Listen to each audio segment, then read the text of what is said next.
Welcome back, everybody, to Hoops HD. This is our weekly Hoops HD report, and we are coming to you here, recording evening of Monday, January 27th, and in a somber note by far, coming the day after we found out the absolutely tragic, awful news about one of the greatest one of the greatest basketball players of all time, Kobe Bryant, and his daughter Gianna passing away as a result of a helicopter accident along with seven others in the Los Angeles area. And we wanted to start tonight by giving those on our panel here a chance to offer their thoughts and comments about Kobe. And I've got with me David Griggs, Rocco Miller, and John Stalika tonight. Rocco, why don't I start with you? I know you're a West Coast guy. You probably saw a lot more of Kobe than I did during his career. Just your thoughts on this absolutely tragic event and on what a player and what a person Kobe was. Yeah, thanks, Chad. It was a pretty stunning, unfathomable day yesterday. I didn't realize when the news first broke. Of course, didn't want it to be true, like many others. And as the day went on, it just got worse and worse. And even today, the story kept getting worse, and it's just really hard to accept. And what I couldn't imagine at the start of the day yesterday was the gravity of this. Just how many people, not just in the basketball community, but worldwide, and all the things Kobe was starting to do with his life after his NBA career. For me personally, he's basically been the face of the sport since I was a teenager, and the Seattle Sonics, of course, existed back then. And Kobe came to town, and it was always the toughest ticket. And and obviously our focus is college basketball. It's my personal focus. I really haven't followed the NBA much since the Sonics left, but obviously we all know his presence and what he means. And if you look at today's college basketball, I mean, probably half the players out there wear a version of Kobe Bryant's shoes. Probably close to half, if not more, were inspired when they were young to go out and pick up a basketball and start playing. You also, Ken Pomeroy had a great study a couple of years ago, how many players and people in college basketball are named after Kobe. I think they're in the hundreds. So it's just, those are just a couple samples of the things that went through my mind. And I woke up yesterday really excited to watch games like San Diego State, UNLV, and Northern Iowa, Loyola Chicago. And those games were on my TV, and I honestly couldn't really process the games. I just couldn't stop thinking about this impact and reaching out to close friends and everything. So my condolences to the Bryant family and everybody involved. It's really tough to accept. Yeah, I mean, it really hit home with me too. I first saw it on a couple of tweets, and I was like, no, can't be real. Going back and forth, waiting to see if any real, major new organizations confirmed it. Then when the news really started coming out there, and it was, I didn't know how to react. Quite honestly, it was one of those moments. David, let me turn to you. Yeah, and again, no puppet for this. It's, we're not having that on the screen. But, I mean, just to kind of echo what Rocco said about, just the overall impact and how far-reaching this was, I think that a lot of the people that are grieving over this or that were touched by it didn't actually know him personally. And there's nothing really unusual about that, because while they didn't know him personally, sports can be a powerful shared experience. And what they did know was watching him on television with either themselves or their friends and getting excited. And they remembered those moments, with their parents or family or with their children. And sport is by no means the only powerful shared experience. There's music, there's movies, but when someone that's made an impression upon you like that, and you have those memories, and you have those memories of the people that you experience them with, when suddenly that person is gone, whether it's Kobe Bryant or Prince or Michael Jackson or Stan Lee, I think that the reason it hits people so hard is because they feel like a piece of that memory and that experience is gone as well. So while they may not have known them personally, they still attribute a lot of their passions to him. I'll be like, I don't really watch the NBA. I did see him play, and I certainly knew who he was, but like it didn't really hit me until yesterday just how many people who play college basketball now grew up looking to him the way a lot of people look up to those like rock stars or sports athletes that I saw before, and how many of them today feel a huge sense of loss whether they knew him or not. Most didn't, but they still have that huge sense of loss. And like everybody watching and listening to this, why would you he didn't play college basketball, but he impacted and influenced just about everyone that's playing college basketball now. He did, and it is, John, let me turn to you, let you add any other thoughts you'd like to add in. Yeah, I think we were starting to get news of what had happened. I want to say around 3 o'clock yesterday afternoon, just as the Maryland-Indiana game was concluding. And I think while reading the updates on Twitter, you would also kind of notice that towards the final 3 minutes of the game, even though Indiana was leading, the crowd was actually starting to get a little bit quieter, seemed to be peeking at their phones as they started to realize what had happened. And I think you also saw later in the day in a couple of other games like Michigan State and Minnesota, for example, I think Cassius Winston was actually learning from Tom Izzo just before they were about to do a post-game interview. And obviously he was pretty dumbstruck as well. And keep in mind, I think Winston was he had just been dealing with the loss of his own brother unexpectedly back in November. So it probably was going to hit home in some respect or another. And even me personally, it's been about a year since I found out my sister had died unexpectedly, and also brought some memories of that hit home as well. And it's one of those things that even then it never leaves you. But I guess I'm more struck not just by Kobe Bryant and his legacy, but also the legacy he was starting to pass on to his daughters as well.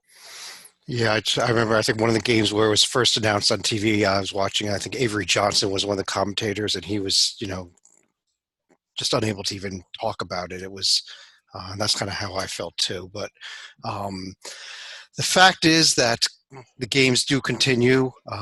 College basketball does continue, and what we want to do is, with our condolences out there to everybody. We do want to talk about what's happened in the college basketball world over the past week, what's coming up the next week, and where we are with everything. And David, I want to, as we move into this subject here, bring up something that actually, Sleeker, you tried to bring up last week, but it's something we're going to be doing a lot of as we move on this season. That is blind resume tests. As we start looking at college basketball teams and see who deserves to be in the NCAA tournament, who doesn't. And I'm not asking you guys to try to guess what teams are up here, but I'm going to go ahead and start by putting the screen share up with two blind resumes that we'll actually be able to read this week, hopefully, as opposed to last week, John. Yeah. But, and I want to just kind of ask, David, let me start by asking you. I've got two resumes here. One team on the left there with one Tier 1 home win and not much else, and a team with a Tier 1 road win as long as 3 other wins away from home in Tier 2. And ask you, just on that and the few things you see on the screen here, which team do you think is the better team? Let me see. Oh boy. Well, the top of the one on the right, the top of the resume of the one on the right is certainly better. Right. I mean, more road wins, more. The one on the right. The one on the right. Right. And Rocco, if you look at something like that, would you agree with that? As you look as a bracketologist, that there may be a little bit more meat on the one on the right, especially given that they've done stuff away from home. Well, it's a good question. It does actually look like the accumulation of Tier 1, 2, and 3 is larger on the right. Of course, the strength of schedule is very strong on the left, and number 12 non-conference is really impressive. 3 neutral wins. I have a feeling I know who these teams are, but I won't say it. Yeah. Well, let me go ahead and reveal it, actually. Yeah, go I ahead. have a good guess as to who the team on the left is, but I'm still trying to figure out who the team on the right would I be. think the team on the left is no, I was going to Arizona. say I thought it was Maryland. No, we've got the Arizona thought it was Wildcats there Stanford. on the left, who just barely missed staying in the top 25 this week, and the Northern Iowa Panthers on the right, who most people don't even project to be an at-large bid candidate. Go ahead. I think the biggest difference is the fact that Northern Iowa's got the 2 black guys with 150 plus losses, but they're on the road and they're in their league. I give them a personal pass because, we've talked about it before, how tough it is to go on the road in the Valley. I've always, since Arizona still doesn't have a road win, I've been reluctant to move them up. I know a lot of other people have already. I kind of agree with this being pretty similar, although I don't think it's realistically going to happen where Northern Iowa will be picked ahead of Arizona. I think it's just an interesting test, and we'll try to do a few more of these as the season goes on. But I want to actually now turn to some of the actual standings. And I actually had a chance this afternoon to go on the radio down in Lubbock, Texas with Ryan Hyatt and Raiderland down there. I did post down there on the website a link to that to our chat today. Yeah. And during that chat, we kind of spent a couple minutes talking about the national scene. And he brought up a team that I think that the entire country might be underrating. I think he did also. And I want to start there in the Atlantic 10. Oh, the specifically, we haven't started with the A10 all season, I don't think. Right. This Dayton Flyers team. And Sleeka, let me bring you in now. You are from Ohio. How good is this team? And is the nation, even though they're number 7 in both polls, is the nation underrating them? I think I've teased it a couple times earlier in the season. The script for Dayton in the past would be you might actually get off to a decent start, but they tended to hit the skids a little bit early in league play, and their road trip to Philadelphia was where I was slowly starting to believe. I mean, ordinarily we wouldn't be thinking too much of wins against St. Joe's and LaSalle this year, but those were arenas where I think Dayton had lost 4 in a row at LaSalle. They had lost 8 in a row against the Hawks. And then when you look at what they're doing against top contenders in the Atlantic 10, they blew away VCU. They had a somewhat decisive win against Richmond, and they did have to hit a buzzer beater just to win the Arch Baron Cup at St. Louis. So I don't know how many more tests are going to be remaining for the Flyers, but you never want to discount the possibility that someone unexpected could tip over the apple cart right here. Well, but I was going to say, what's going to be interesting is their next game is going to be at Duquesne, which is actually going to be at a PPG Paint. So I don't know if that's going to be an arena that's going to have more Flyer fans or more Duke fans, to be honest. Yeah, well, the thing about this Dayton team is they have, while everybody sort of points out, well, they haven't taken down any protected seeds, like, are they on par with the other protected seeds when they haven't beaten any? Well, the overtime game against Kansas was pretty impressive despite the loss. They really probably should have beaten Colorado. I mean, I'll give you that. Like, a protected seed on a neutral court probably beats Colorado. But when you look at what else they've done, they smashed St. Mary's. I know the score was 10, but they were up by 20 for part of that. They went in the Richmond, blew that open. Richmond kind of closed it up to late. It looked respectable. The game at St. Louis, Dayton really did not play that well. They were down by 13 on the road against a team that really needed to win that game in a hostile environment, and that was their showcase game. And from that point on, they regrouped. And when you're in a game like that and you're not playing well, and then suddenly you regroup and get back in it and win, I think that says a lot about you. The other thing I like about this Dayton team, and I'd like Rocco's opinion on this as well, is while the teams aren't ranked in the top 25, but you have St. Mary's and Richmond and St. Louis and VCU who plays full court, and Georgia who relies on athleticism, and on down the list. They have played a lot of different kinds of teams, and they have played well against all of them. So where's the weakness here? I mean, if a team is big and likes to slow it down, Dayton can beat them. If a team's athletic and likes the pressure, Dayton can beat them. That is another sign of a team that is built, in my opinion, to go deep into the tournament. I agree, David. I think this Dayton team, we did a breakdown with Kyle Lamb last week on them. They pretty much almost every time out, except for a couple of their wins, have blown the other team out of the water, and that just shows to the superiority of their talent and the way they play together well as a team. In their close calls, it's a little concerning that they didn't play well in that Colorado game late. They did have a huge lead in that game, and they let it squander away late. Colorado put a lot of pressure. Colorado's a very experienced team. So I feel like in the tournament, I don't think any of us would argue. Maybe somebody will, but I think they're a legitimate Final Four contender. They are. I think my only concern about them is when they get into those tight situations. If Crutcher doesn't make that 3 against St. Louis, that's a loss. Fortunately, he did make it. But the Colorado game showed us that there is a little bit of flaw when they get in these tight possession late game situations, which we've only seen them had to deal with a couple times. By the time they get to the tournament, it's probably going to be a similar situation. So teams that don't deal with that very much during the season can sometimes go out of the tournament early once they're in a tight situation, like Gonzaga in previous years, for example. But beyond that, I think sky's the limit. Yeah. This team, I agree. This team, the sky is the limit. I'm not going to ready to say that this is a Final Four team, but I think they are a second weekend team, which is a Sweet 16, maybe even Elite 8. And hell, if you're in the Elite 8, you're one win away from the Final Four. So yeah. But I've also got to think that just winning the Atlantic 10 tournament is also going to be a goal, because that's something the Flyers haven't done since 2003. So that's going to be a span of 17 seasons right there. Yeah, John Stalica, our almanac over here. A lot of interesting games coming up. They got Duquesne twice. They have Rhode Island twice still, and I like this Rhode Island team probably second best in the A10 right now. Maybe them or Richmond. They got to go to VCU, and they do have the A10 tournament. Real quick, David, is there a chance for another at-large bid from this league? Whether it's Rhode Island or Richmond or VCU, those I think are the only 3 that we're really focusing in on. St. Louis to a lesser degree, but maybe not. Well, yeah, I would say I would have said St. Louis until about a week ago, but I think if it's going to if a team's going to play their way inside the bubble, it's got to be one of those 3, and they got to run away from the rest of the league.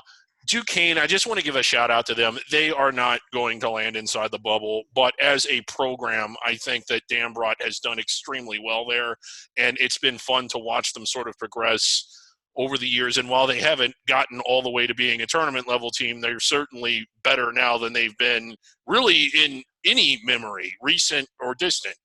With but no, I don't think it's going to be them, and I don't think it's going to be Davidson, who I think started off in the rankings or close to it. Yeah, Davidson was preseason picked second in the conference. That they just at this point they have to win the A10 tournament, in my opinion. But yeah, what a disappointing year for what is typically a very well coached team, not showing it this year. Other than Dayton's 2 games this week, the other team I'd look at in terms of games coming up this week is VCU. If they can get back in it, this is a big week for them, hosting Richmond and then at Rhode Island, playing 2 of those other teams that are up near the tops of the standings. And those should be 2 fun ones. The Richmond VCU rivalry. I still think the Old Dominion rivalry might be a little more heated, but this one's pretty heated. It's a fun one. Let's jump over to the Big 12 conference because I was mentioning that, and this was SEC Big 12 week, and we had a thrilling 5-5 tie. So nobody wins, nobody loses. By the same token, this is an improvement for the Big 12 after getting slammed by the Big East 8-2 in that inaugural series. Yeah. What I would say about the Big 12, though, Rocco, they're 4 teams that look like they are clearly NCAA tournament teams at this point. Baylor, Kansas, West Virginia, Oklahoma were 4 of their 5 wins. Yeah, I mean, Oklahoma still has a little bit of work left to do, but that was a really important win. Mississippi State was playing their best basketball of the year. It came down to the wire, and they found a way to get it done. So good job by the Sooners. And I think beyond those 4, Texas Tech is like right on the edge. I'm sure you chatted about that earlier today. Yeah, I mean the loss. How huge would that have been if they could have beaten Kentucky? That they just couldn't quite pull it out. It was a great game, though. It was a great game. They're definitely competitive and, of course, well coached. I feel like at some point against the top 4 here in the Big 12, they'll have a breakthrough moment. And ideally for Red Raider fans, it's on the road so they can really boost their resume. But yeah, I think the rest of the league, it's been a little bit, of course, as a disappointment. TCU's been a tiny surprise, but still not close to the cut line. A lot of opportunities still ahead for the bottom 5 to beat the top 5, but right now, it looks like 5 max. Yeah, I agree with you. It's 5. I mean, Texas and TCU both on my radar if they can get red hot. I just don't think they've got the talent to do it, quite frankly. But David, upcoming this week's a real interesting week, starting Wednesday night. Actually, the whole week for Texas Tech, but they get West Virginia at home, which when you look at a team like Texas Tech that has one notable win, it was over Louisville on a neutral court. This is what they need, is something like this on this resume. They I'll do. pull the resume And, up on the screen here in 1 second. yeah, okay, they do. And like you said, like the win against Kentucky would have been really big, but they still have those opportunities. They're good enough, in my opinion, to get the wins that they need, but they just haven't done it yet. I noticed that they're squarely on our bubble. That is a lot of empty calories on that resume. And when you look at the games they've lost, I mean, they were competitive against Baylor, who's ranked number 1. Against Iowa, they were kind of competitive. Creighton, they were right in there. Kentucky, overtime. DePaul, that was a close game. I know DePaul slipped a little bit, but essentially, like, they've looked good in those losses. And had they pulled a couple of them out, we're not even having this conversation. But when you look at what they have coming up, West Virginia at Texas, I know Texas probably not a tournament team, but winning there would certainly double the number of decent wins on their profile. So they've got the chances, and I think they're good enough to do it. They just haven't done it yet. Right. And the fact that there's nothing bad on the worst losses are at TCU and at DePaul. Those are not awful. These are NIT caliber losses, at least. They don't have. Kentucky has a way worse loss than this team has. So there's not the big blemish. So you add 1 or 2 good wins, and you're suddenly looking at a team that's solidly in the field. Are you not, Rocco? Yeah.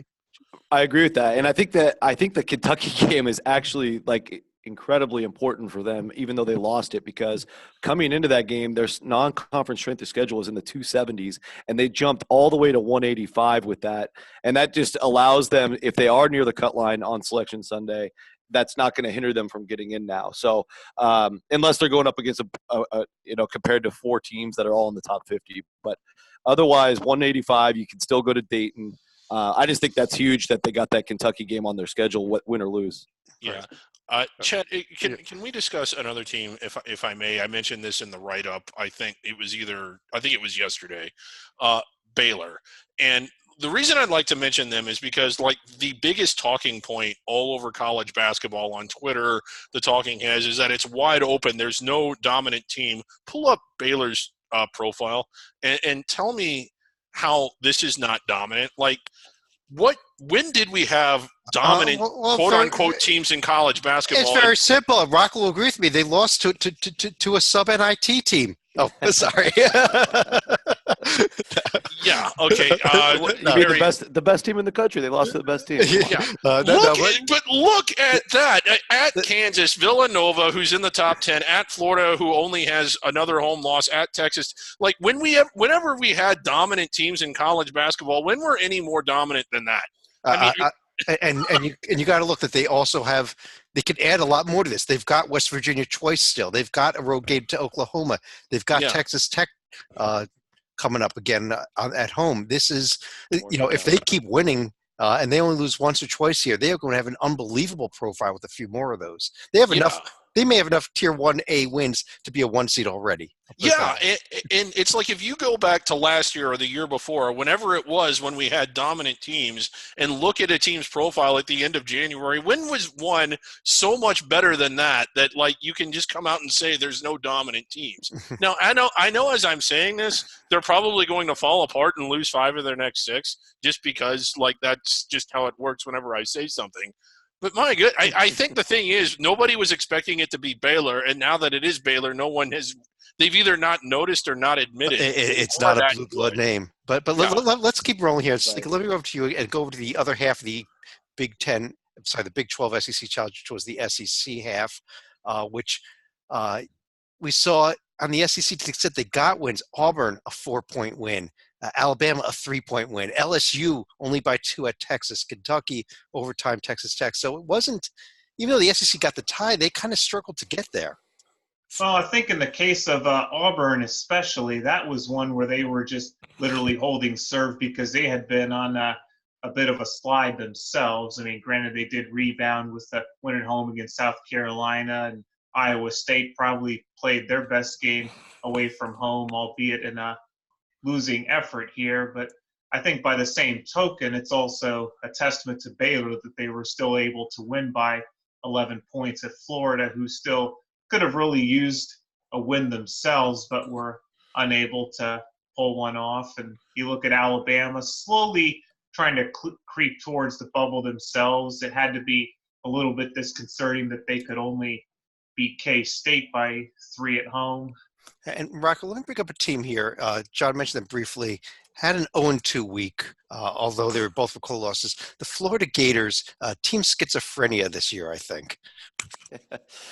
Well, I thought they played really well in the Bayou. That game came down to the last possession. But they lost, yeah. They lost it, yeah. So really, no harm, no foul. I think the loss to Baylor. We'll find out as the season goes on. But yeah, they're a little schizophrenic based on their mixed early season. Look at their upcoming schedule. And honestly, they should win all the way up until February 22nd at Kentucky. There's nothing there that looks like a huge test. They'll probably be favored by probably 5+ in each of those games. So they got to find a way to get it done. I thought coming into the last week they had really turned it around.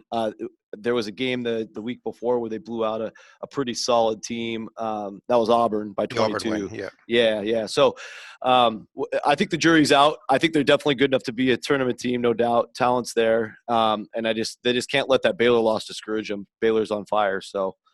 But knowing their schizophrenia wouldn't surprise me if they stumble at home against Georgia or at Ole Miss. Right. Those are dangerous games. And there's not much room for any more of those slip-ups is kind of what I'm saying here. But David, the upcoming schedule here for this week in the SEC.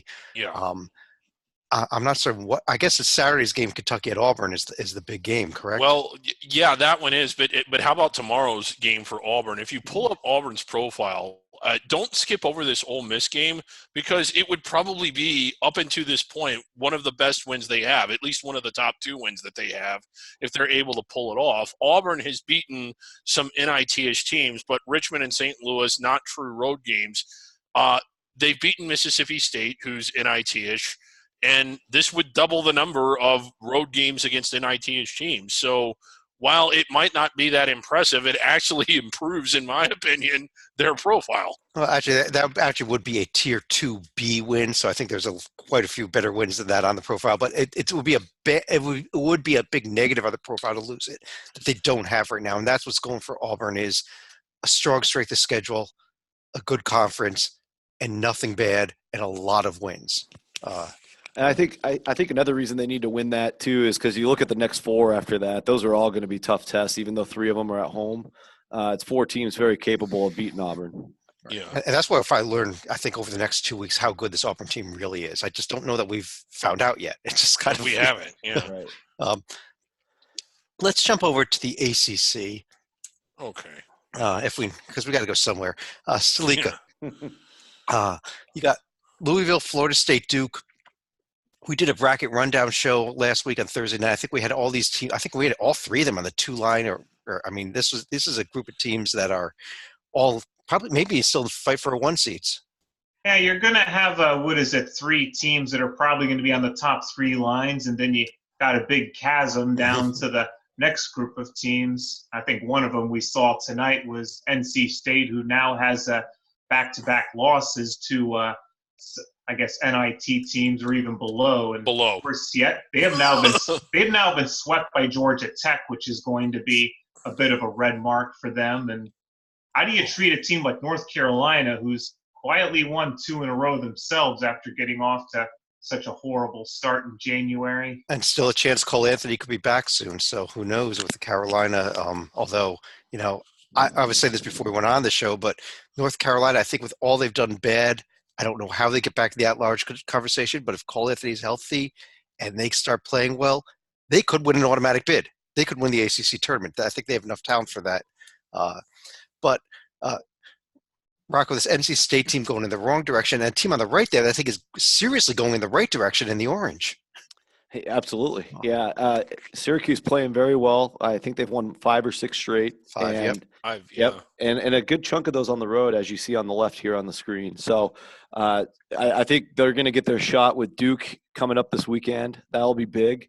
And then they're going to go to Florida State and Louisville and back-to-backers. So it's a great problem to have for Syracuse because they're creeping their way up the group of teams that are trying to fight their way into the bracket. They've just got to avoid playing in the Carrier Dome where they can't play very well against good teams. So they got to go on It's the a road a lot bizarro more. Bayheim team. Yeah, it really is. But we've seen this before. It's tough to win in the Carrier Dome, Hey. Yeah. We've seen them struggle early and get hot late, and it could be happening again. So we'll see. NC State, on the other hand, everything going wrong, not only the way they're playing on the court, but even games that they lost that were acceptable are getting worse. So swept against Georgia Tech. Clemson seems to be getting worse. They just got killed against Louisville, not competitive. Obviously, Memphis having all sorts of trouble. So their loss category is a lot uglier now than it was a week ago. The upcoming schedule here, David, for the ACC, we've got, obviously, we mentioned the Duke-Syracuse game as one of the big games this week. We've also got coming up tomorrow night, Florida State at Virginia, a Virginia team that is still definitely in the conversation, and the huge game, Morehouse at Georgia Tech. Yeah, Morehouse, that one, circle that one. But, yeah, this Florida State at Virginia game, it's a Florida State team that's trying to fight their way up onto the one line and a Virginia team that's trying to fight their way inside the bubble. And it might be better than you think because it's a road game against a Virginia team that should come out and understand the importance of this and that is capable of playing better than what we've seen the last couple weeks. Duke, Syracuse, again, a big one on Saturday. Yeah, and as Salika, the other two big ones, Louisville at NC State, Florida State at Vodtech on Saturday as well. So it's a big weekend in ACC hoops. Yeah, Vodtech kind of going in the wrong direction. Sorry. And the thing is, we could suddenly be looking at Carolina, assuming a win over BC. They could suddenly have a 3-game winning streak themselves going into Florida State for next Monday night, which if you're the Noles, that's not a game you can be overlooking by any stretch. But you look at Florida State right here.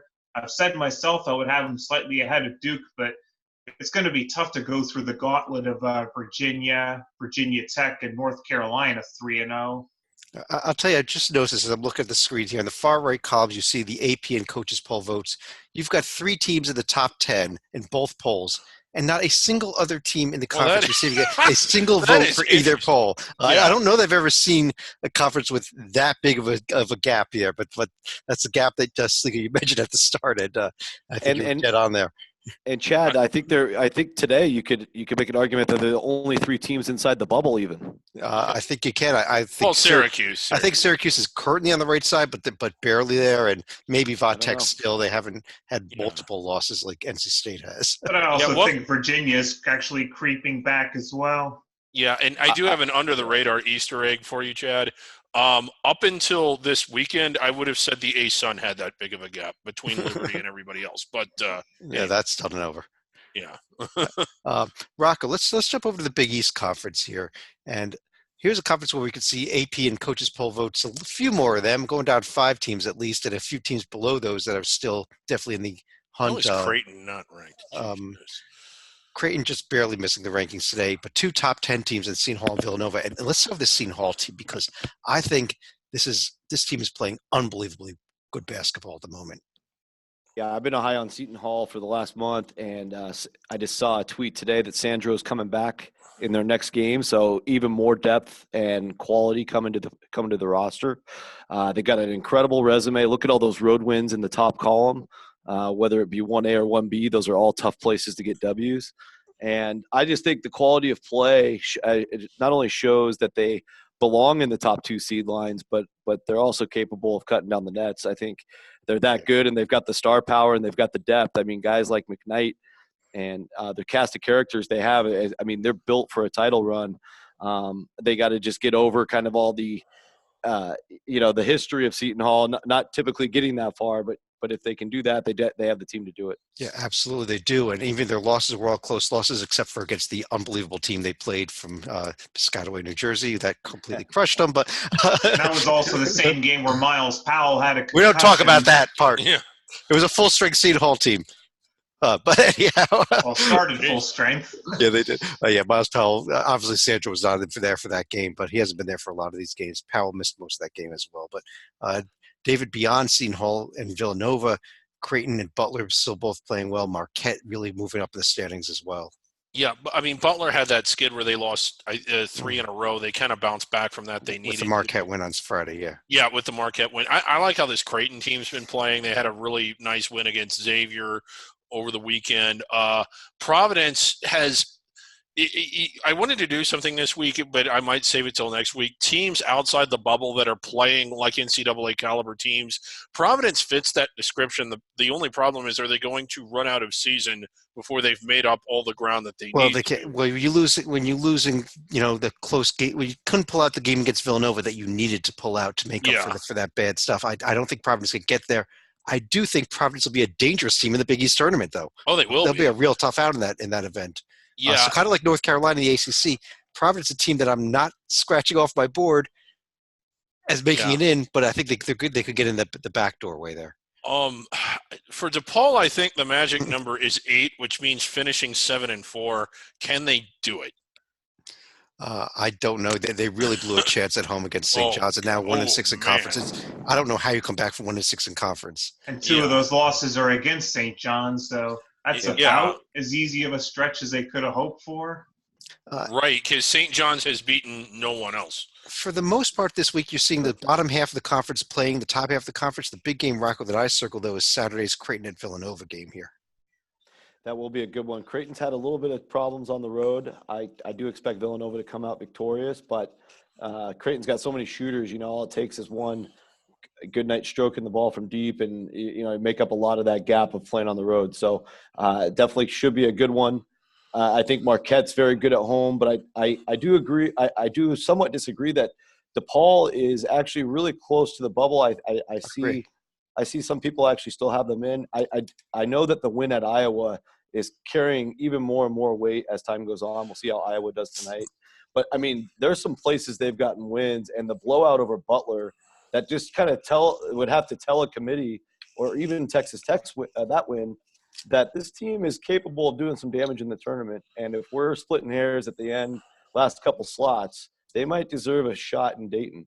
I'll tell you what, I mean, you look, though, a couple of things here. Non-conference strength of schedule, your intent to schedule, not good, 257. I don't like that. And, you do have a Tier 4 loss here. You do have that Buffalo loss. Even though the Providence loss is probably not really as bad as a Tier 3 loss, I think the Buffalo loss is a bad loss. That's why not having this Johnny's game on the other side would have looked so much better. Right. And 4 out of 5 on the road now. I mean, this next 3 weeks will there's so many opportunities coming. If they win their next 5 and even it out, they're in. Then they're in good. If they can get to 6-6 in conference, they'll be solidly in the field. I think absolutely. But let's turn over, David, to the best conference in the nation, the Northeast. Second best conference in the nation, then the Big Ten. Talk about conference with a lot of teams getting top 25 votes. At least everybody in the league is, and there are still 12 teams on the board. I don't think that most people are putting 12 teams in right now, but I think that you have 12 teams. If you did a field of 72 or maybe 75, you'd go 12 teams in this conference easily. Yeah. Where to start? Well, I guess at the top with Illinois, they're struggling at home now against Whiskey, but this is a team that started off. That's kind of funny because I was playing it because it's Iowa. That's so stupid. Sorry, not I. Okay, you said Illinois. I'm a little kid. Billy, you can erase that, right? Yeah, sure, no problem. Okay, great. Oh, good. So no one will hear me. So, like Illinois, the thing about them is that they started off the season. It's sort of a slow pace, but I mean they just keep getting better and better and better. And they've been on a rampage. They've been winning at home. They've been winning on the road. And, for a team that not only started off with no expectations, but seemed to be living up to those low expectations in the first couple of weeks, for them to be playing like a protected seed these last couple of weeks just goes to show you, like, what a great coaching job as far as how much that team has improved. Mm-hmm. The other, I guess, but let's look at a couple teams like here. Yeah, I mean, we got to look at some of the games though. Like for example, Salika on Friday, Purdue crushes Wisconsin, who had just played so well. But Purdue, then on the other hand, still only 11-9. They do that after they lose at home to Illinois by 17.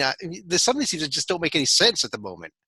I mean, this is the perfect epitome of a Forrest Gump here, saying life is a box of chocolates and you never Yeah. know what you're going to get. That's Purdue is Purdue. going to be the perfect example of that. But I Yeah, think the real team of the week here has to be Maryland, who actually got Yes. two huge wins win. away from home. They did struggle to First get two. the win at Northwestern, but They were down huge in that game. Yeah, go ahead. Though. but they did show some character, especially being down 7 late at Indiana and actually end up pulling ahead with a minute to play. And Jalen Smith maybe a little over exuberant after the game, and Coach Mark Turgeon certainly took exception to it. But I don't think there's really going to be any fallout from that one. Yeah, and the more you look at this, Rocco, you look at the net ratings. You look at about 46, 47 teams that the top 46 or 47 teams normally are in the NCAA tournament. That's kind of where the cut line is, beyond the first four, beyond the at-large bids. If you were to build an NCAA tournament by net only right now, you have 12 teams in, including a Michigan team that's kind of going the wrong way. Though Well, not kind of. They are. Right. Yeah, I mean, it's impressive, and it's been stabilized now for a few weeks that they've all been in the top 48, 40, 50 or so. So I think with them all beating up each other, as long as one or two teams doesn't slip up to Nebraska Northwestern, which I'm sure somebody will, but as long as you don't do that multiple times, it probably all stay in the top 50. So I guess we just got to get used to that. But I think realistically, with all the matchups that are happening now and happening in the next 2 months, they're going to beat each other down to probably 8 or 9 bids instead of 10. Well, but let me say here: every time you lose a game, it's not going to be a bad loss. Every time Not you a win a bad game, loss, but it's going to be a good win. So I think as long as you stay, within maybe 4 games even of 500 in the conference standings, aren't you there? Usually, but so like I think a good example is last year's Big 12. It was just so darn good, all 10 teams, that eventually one of the teams or two are going to just eventually lose too many games. So if you point at Purdue, Minnesota, Michigan, and Wisconsin, they all have 8 losses or more total. And at a certain point, if one of those, I have a feeling one of those will hit 16 or more. And once they get that 16th loss, they pretty much have played themselves out. Like Texas last year, they had huge wins over North Carolina, Ohio State, and others. And once they hit that 16th loss, they were just done. We all took them off the board. I think that's going to happen to one or two teams here. Now, I think in the case of Michigan, you also have to keep in mind that Livers has been injured and has missed some critical games, and now you've got a suspension for Xavier Simpson. So I don't know if that's going to be a one-game thing or whether that's going to be ongoing. It's a one-game thing. He is out for the game at Nebraska coming up on Tuesday night. Oh boy, they need that one. They really got to win that. But you look at the schedule as we record this right now. Wisconsin is leading Iowa in the second half, but we've got a lot. I mean, you could circle almost every game here as a big game. Indiana at Penn State, Rutgers, a pair of huge games. Home game against Purdue, and then a game Madison Square Garden Cup on Saturday against Michigan. Good chance for a 2-0 week. Also, chance for an 0-2 week, as you have for everybody here, though. Yeah, a quick observation here, Chad. The Big Ten tournament, are we setting this up for the greatest, well, I guess round of 12? Is it because it goes from 14 to 12? I'll tell you the round this. before the quarterfinals, is it going to be the greatest one we've ever seen in college basketball? Well, I'll tell you what we're going to see, though. I think we're going to see a quarterfinals, the top 8 teams that probably being better than maybe even the top 8. The top 8 in a region. I mean, the Big Ten tournament is going to be probably better than an NCAA regional. That's how close these teams are. Yeah. But let's keep going here and move over. Let's say to Rocco. How about your conference there, the Pac-12? If you want to discuss it, I don't know the way your Washington teams are playing. Well, I mean, yeah, we can start with Washington. I think it's been Heartbreak Hotel, as you guys know. Yeah, I gotta find them way down there. Sorry. Okay. Yeah. Oh, yeah. There they are on the bottom. Okay. Unbelievable. But yeah, the first 5 losses until the one against Colorado on Saturday were all basically on the last possession of the game, in games that Washington leads in all. So, you're seeing a lot of articles about how they could have started 7-0 if they just closed out those 5 losses. Though nothing worse, in my opinion, than the game against Utah on Thursday. A gigantic second half lead. I still can't figure out how they blew the game. They have a really large propensity to turn the ball over without getting the ball stolen. Like it's either a shot clock violation or the ball thrown away. Ken Pomeroy's got a stat for this called a non-steal turnover. Yeah, that's what it is. And the Huskies are ranked like in the 330s in that category, and it's mind-boggling. So it's frustrating. Obviously, Quade Green injury has been ineligibility has been a big problem, trying to fill that void. But this week, 2 more opportunities. With Arizona State's win over Arizona State now firmly on the bubble, and a chance to play them on Saturday. The Wildcats on Thursday, and the Wildcats haven't won a road game, so something's got to give on Thursday night. David, I want to ask you about two. I almost would argue as bubble teams here. On the left there, Arizona State now with a Tier 1 win, and Stanford, who's lost a couple games and is suddenly kind of, especially with the Cal loss, kind of you're starting to hold your nose a little, aren't you? Yeah, especially with the Cal loss. I mean, some of the other ones that they've lost, like USC, I thought that was more indicative of how good USC was, even though Stanford did blow it. They made good accountings, with the exception of Kansas. I thought they made a really good account of themselves in a lot of those losses. But to lose to Cal, like that is Stallings Award-winning well, I don't know. Cal's better, but they're still really bad. That is the kind of game that if you are a tournament team, you need to win, especially when the top of your profile is so flimsy, which theirs is.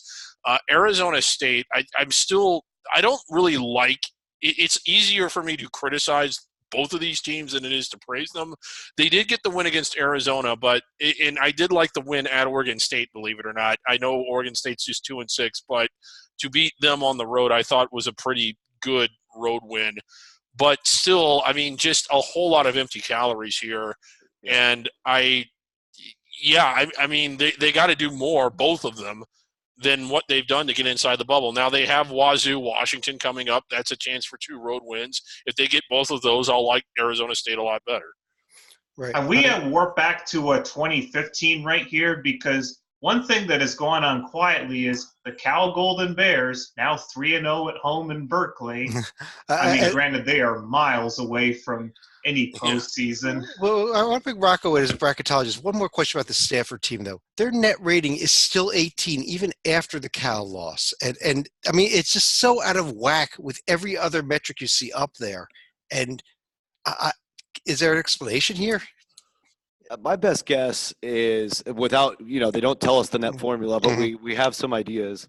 I think they've just been really efficient in their wins, and they beat the crap out of Oklahoma. Right. That obviously helps. I think they won the majority of their non-league games in blowouts, and then they've had a couple blowouts against like Wazoo and I don't know, a couple other teams. So they're winning big. They're winning big. Is that the? Well, they're winning big, and their efficiency rating's really good. But and then their losses, I think besides Kansas, they've all been pretty close. So, right. Well, that's the thing, Rock. I mean, we don't know. We do know the variables to the net, and one of them is unadjusted, not adjusted, not the Ken Palm ones, but unadjusted offensive and defensive efficiency. So when you get out there and you're efficient against crap teams, it helps that piece of the net. And look at the defense; they're number 8 in the country. Yeah. Right. Yeah. All right, let's take a quick look here at the upcoming games this week in the Pac-12. Stalika, I think we mentioned a few of these. Maybe Oregon at Stanford, a big chance for both teams, and Colorado, USC also on Saturday. A couple games to circle there. Yeah, I teased it a little bit earlier in that both Bay Area teams are actually unbeaten at home in conference play, but I've got to think that's going to change with Oregon probably going to get at least one win on the road. Yeah, this Oregon team, we didn't discuss it much, but this team I think is a very good team that's playing very good basketball right now. Really good. And then it's just you almost have to appreciate them as a program. Last year was a down year for them, and they were in the Sweet 16. Yeah. Salik, let me go back to it and jump over to the West Coast Conference here, which includes the team that, in a rarity, was number 1 in the nation, didn't lose a game, and has fallen to number 2 now in both polls this week, the Zags. But beyond them also, St. Mary's, BYU. I guess you got to look at BYU with the upset loss to San Francisco this week, which I'm going to go to Rocco on for a minute because I know you're at the game. But what about the Zags and the Gales, at least? Well, the Zags are pretty much holding up their end of the bargain with a blowout win against Pacific, but I can only imagine the pollsters were punishing them for only playing one game. But by the same token, I think we were also on the call when St. Mary's had gotten off to a slow start themselves and fell behind by, I think it was 9 points at home against the Dons. But Oh, it was more than that. Wasn't it 24-9 or something like that? Yeah, they fell behind big, but even though the Dons blew that one, they didn't blow the game on Saturday, Rocco. Yeah, it was a crazy game. BYU built up a 14-point lead in the start of the second half, and all of a sudden, San Francisco goes on a 21-0 run eventually over the course of about 6 minutes. BYU couldn't miss in the first half, and they still shot like 50% for the game, but they just hit a little cold spell there. And the game was so back and forth, an amazing pace to watch.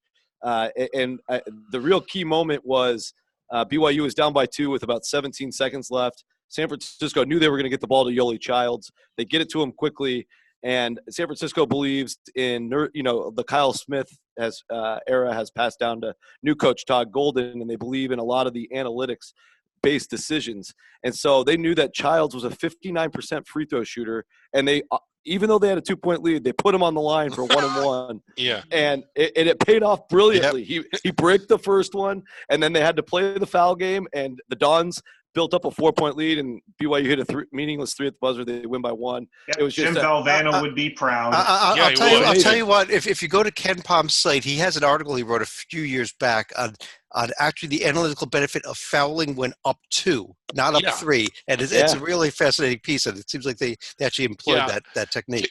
Doesn't he? And I realize that there's a lot of variables. How good of a 3-point shooting team are they or not? But didn't he say that it's better to foul up 2 than it is up 3? Yeah, exactly. The conclusion is foul when you're up 2 because you can't lose the game on a 3.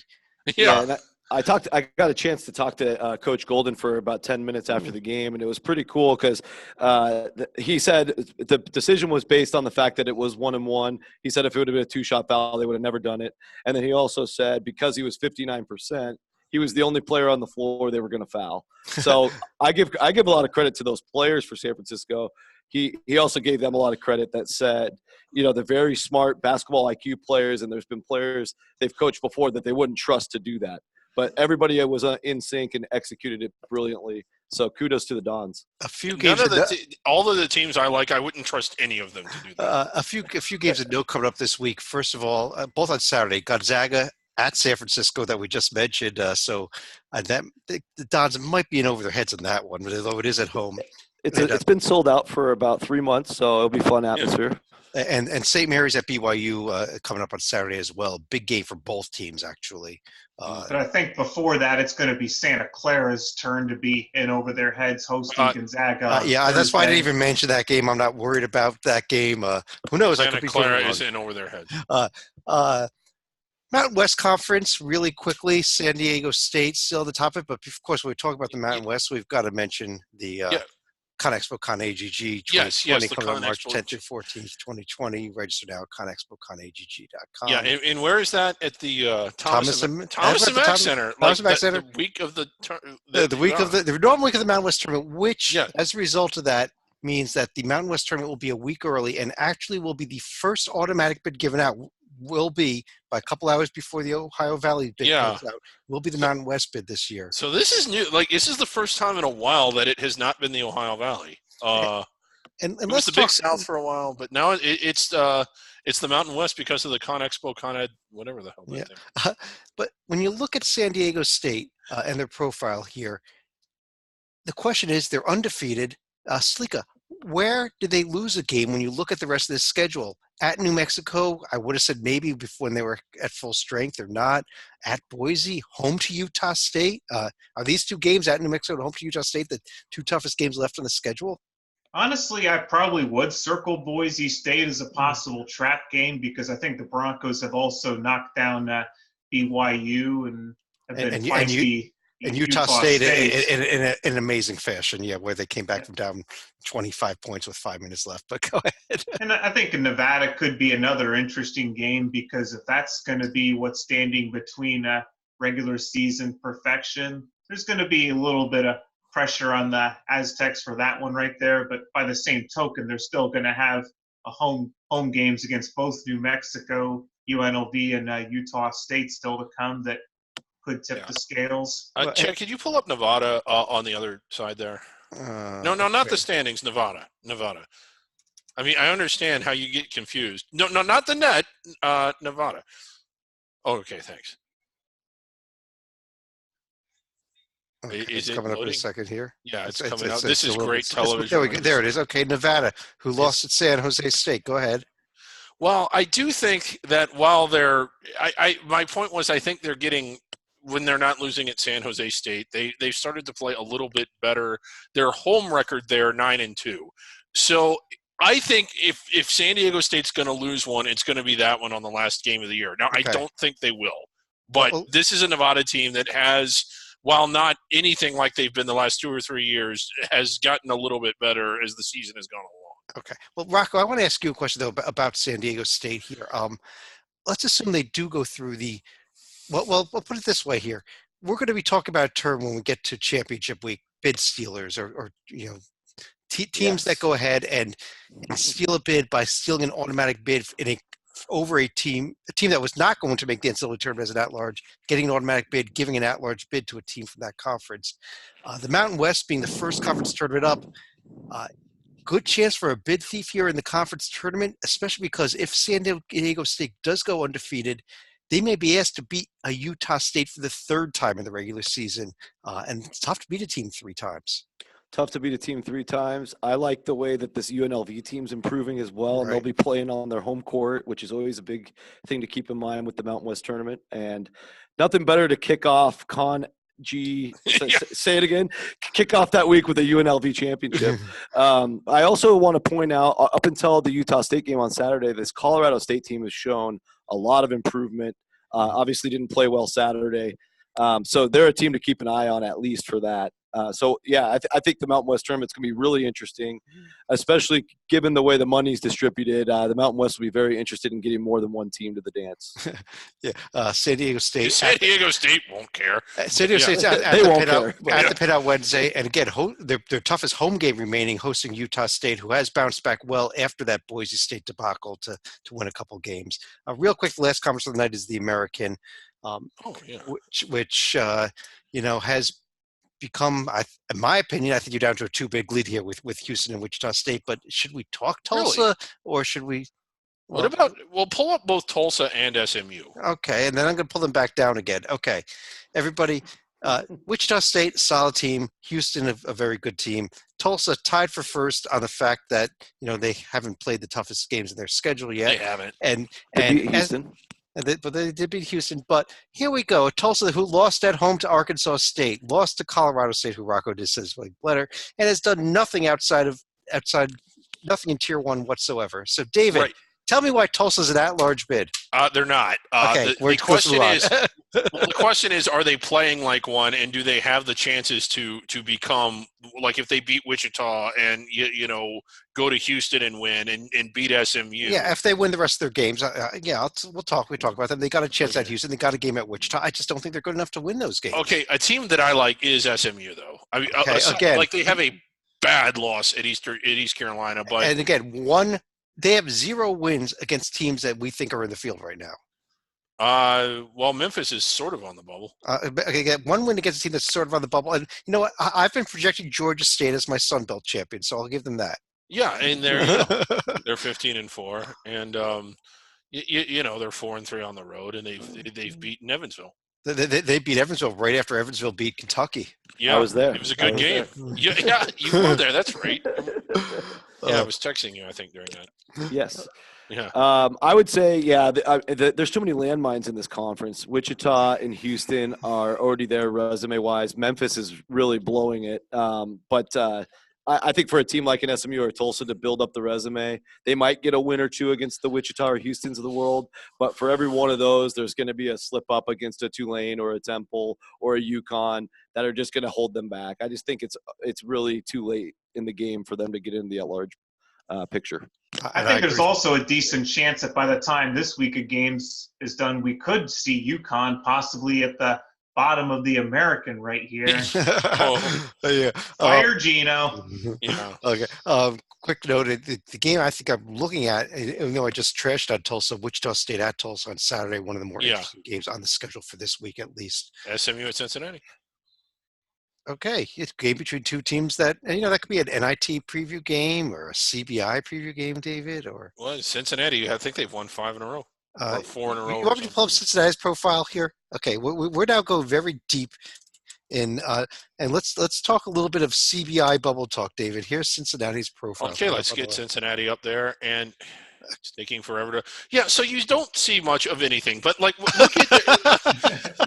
their next 5. Look at that loss to Colgate. Look at that loss to Tulane. Yeah, but they've won. I mean, I think that they're playing better now than they have been at any point of the year. And their next 5, if they win all 5, then I think they got something. Okay, you talk to me when they win all 5 because I could see them going 2 and 3 in those games.